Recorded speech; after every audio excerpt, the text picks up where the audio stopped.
Hi guys. Well, Christmas pajamas on, oven preheating, mixer out.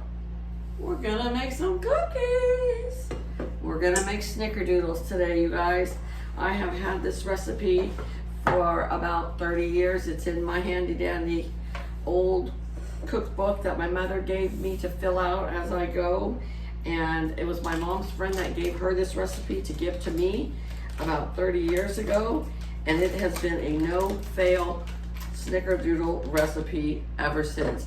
It kind of is a big batch of cookies. So if you think, oh my gosh, we're not gonna eat that many cookies, just cut it in half, okay? But I'm going to make the full recipe because I am taking them to work and to, you know, all the different people that come into the house to help with my husband. And so the first thing we're gonna do is put in 2 cups of salted butter. I really don't think you have to have salted butter.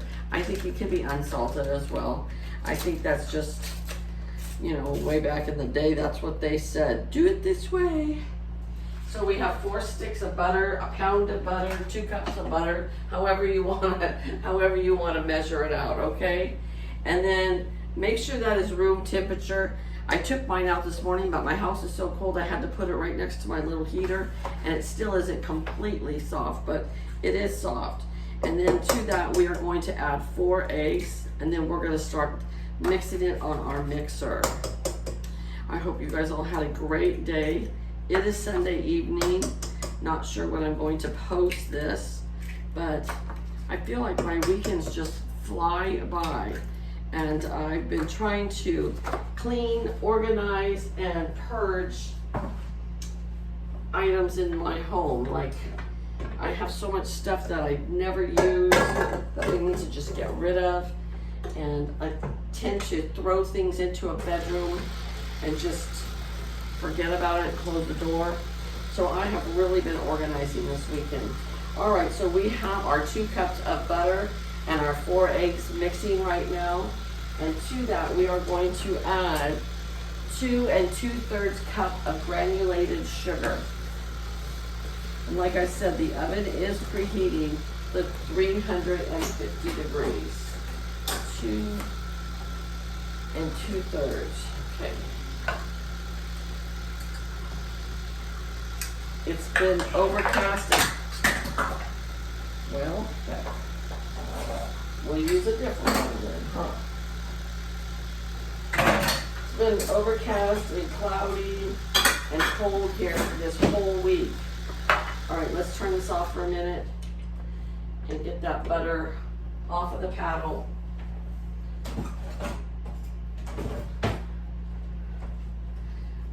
I think I've made snickerdoodles for the girls at work before, but we have so many new workers that it'll be new to them. And the old workers still, they like him. One of the girls, Brenda, she had never had my peanut butter cookies, and she said by far they were her favorite so far. So, oops, we're gonna put that right in there.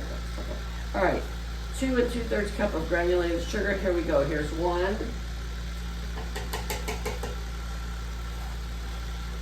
And 2. And 2/3. Anyway, she said she really loved my peanut butter cookies, and she said, I have to confess, Patty, I think I've had 4 of them today. That's what they're there for, girl. That's what they're there for. All right, we're gonna let that mix up really good. I think I need a new storage container.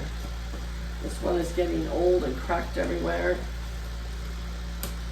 There we go. I think I got them at Target a long time ago. All right, to this mixture now, we are going to add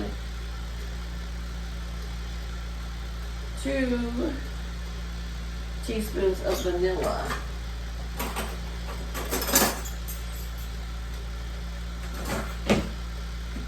And it's starting to mix up really nice in there now.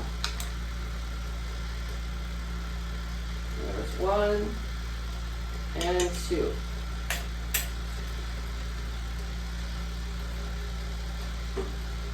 How many of you like snickerdoodle cookies? They're so easy to make and they're so delicious. All right, we are now going to add 2 teaspoons of baking soda and 2 teaspoons of cream of tartar. Now, let me tell you folks, if you don't have the cream of tartar, then don't make the cookies, okay? Because that is a vital ingredient that needs to be in there. And you can't substitute it with something else. People will say, oh, I didn't have the cream of tartar, so I just didn't put it in. And then they'll say, oh, my cookies didn't taste like yours. You have to put the cream of tartar in.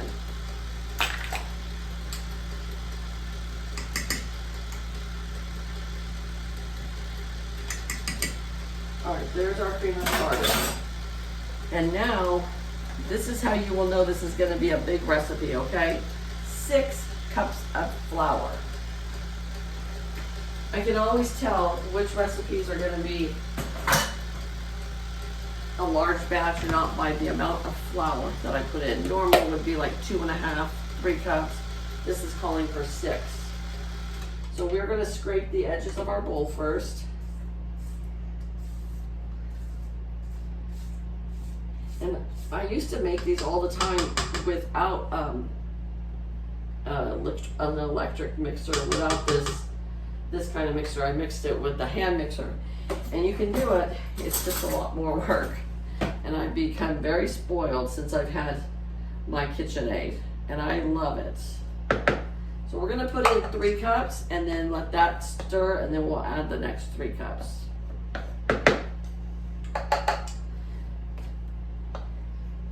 If you're making a whole bunch of Christmas cookies, like you're batch cooking a whole bunch of different cookies, you can make this recipe ahead of time.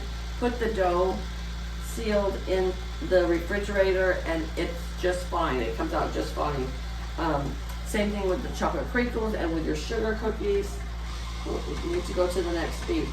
You can put that in your refrigerator, make that dough ahead of time, put it in your refrigerator, and then go back to it whenever you have the time to roll them out or to, put them on the cookie sheet and bake them.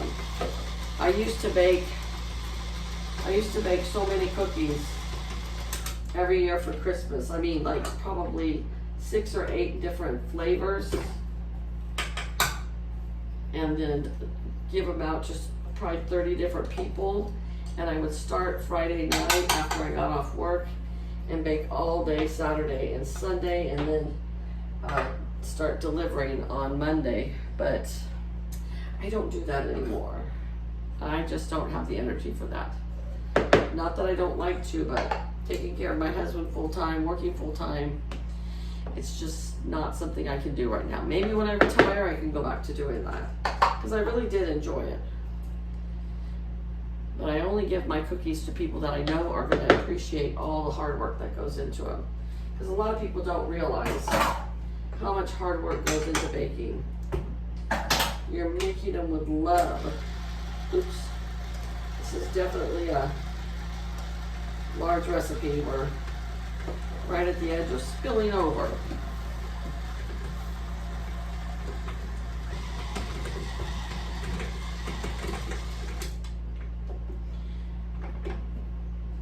I've got a mess on the floor.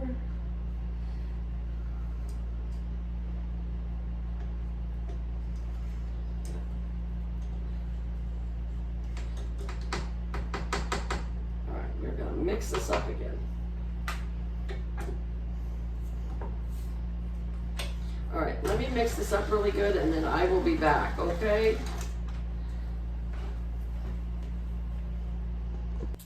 All right, you guys, well, I got all my cookie dough mixed up. I've never had quite that much problems mixing it on my KitchenAid before, but I don't know, maybe because it's cold, I really don't know, but it seems like more dough than I normally do.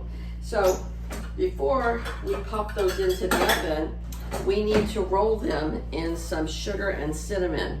So we're gonna make quite a few cookies. So I'm going to put in 2 cups of sugar here in this bowl. And we do like ours with lots of cinnamon on it. So I don't know how much cinnamon I have left in here. Let's see. I'm just gonna use no, maybe not. I'm gonna eyeball it. And mix that around in here. And if you see the cinnamon sugar, they have it at like Dollar General and stuff. If you don't want to make your own cinnamon sugar, you can buy that. They have it at all the grocery stores and like Dollar General, Walmart, all that. Okay, so I don't know how much cinnamon I put in here, but probably like 3 tablespoons or so. And now we are going to spray our cookie sheet. What did we do before we had Pam, huh? We used to have to roll it around in butter or Crisco on there, or parchment paper. Okay, so I'm gonna take my little handy dandy scooper here. I love my handy dandy scooper. And I'm gonna make a few balls here with you.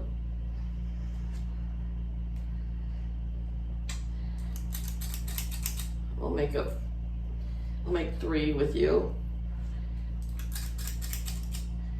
And then we're gonna roll it around in this cinnamon sugar mixture and put them on our pan. We're gonna bake these for 10 minutes at 350 degrees. I like mine just a tad bit doughy, not super doughy, but so that they're not so baked so dry that they're not moist. You know, I like mine so I do for 10 minutes. And I will be back to show you what they look like when they're all done. Now, does that look like a perfect snickerdoodle cookie or what?